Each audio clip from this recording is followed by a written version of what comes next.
Right now we have 6 employees total, and we plan on quadrupling that number at full production. And that's still a drop in the hat for employment.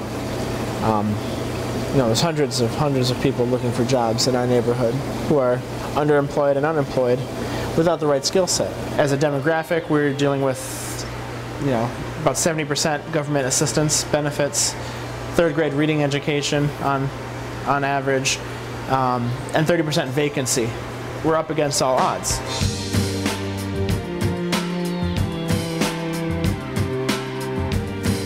So this is a community development-based business.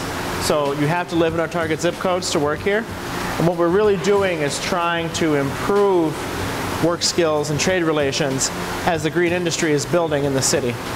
And this is the first licensed aquaponics farm in the city of Detroit.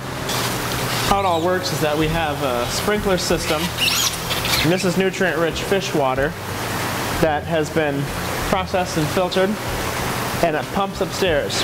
We emit it through these sprinklers for our aeroponics system. It oxygenates the roots, and so we get explosive growth, as you see here, to the point where eventually they'll dip down into the reservoir and pick up the excess silt left behind from the fish waste. All the plants you see here, we start them by seed back here in our germination area. At about a month and a half, the plants are large enough to implant to the system, which is what James is working on back here. Behind you on this side is our microgreen production area. So we're doing things like sunflower shoots, pea shoots, wheatgrass, bean sprouts, very lucrative crop that is actually much higher in antioxidants and essential oils than the actual full-grown adult crop, and it's fast. So microgreens are used mostly for salads, soup sandwiches, stir fries, things like that. So when you think about traditional tilapia stock, it's coming from China and it's coming from Latin America. They're also heavily pumped with antibiotics and hormones just to keep them alive long enough to get to America, where we can buy 10 fillets for $3 to $4. Once females start breeding and producing eggs, they don't really grow, and so they lose their production value weight. So when they're babies, actually the main procedure is to introduce sex-reversing hormones that'll turn females into males. Here, we do not, we do not do that. So again, no antibiotics, no hormones, no steroids. None of that happens with the fish.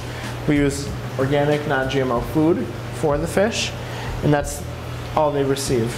This is our breeder set right here. By finding this breeder from Florida, we are able to produce about 98% male offspring.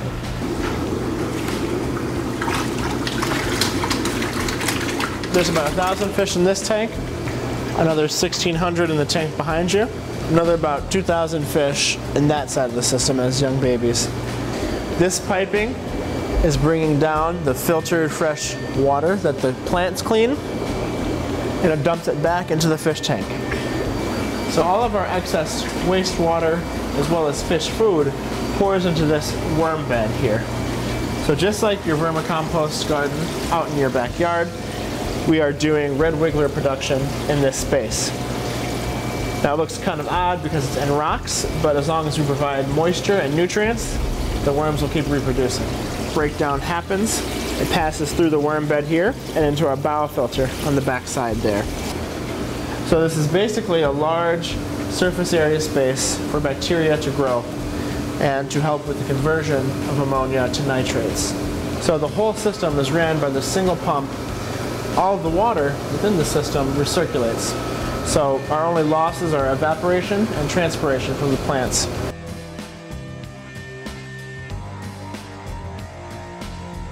We're going to be open 18 hours a day because you have to feed the fish every few hours. So by providing niche value agricultural skill set jobs, we're really putting our residents ahead of the game when it comes to building new business, building new industry in the city, and also learning about local food production. Yeah, through all of these bits and pieces, that's what we're trying to do, trying to create and reform community.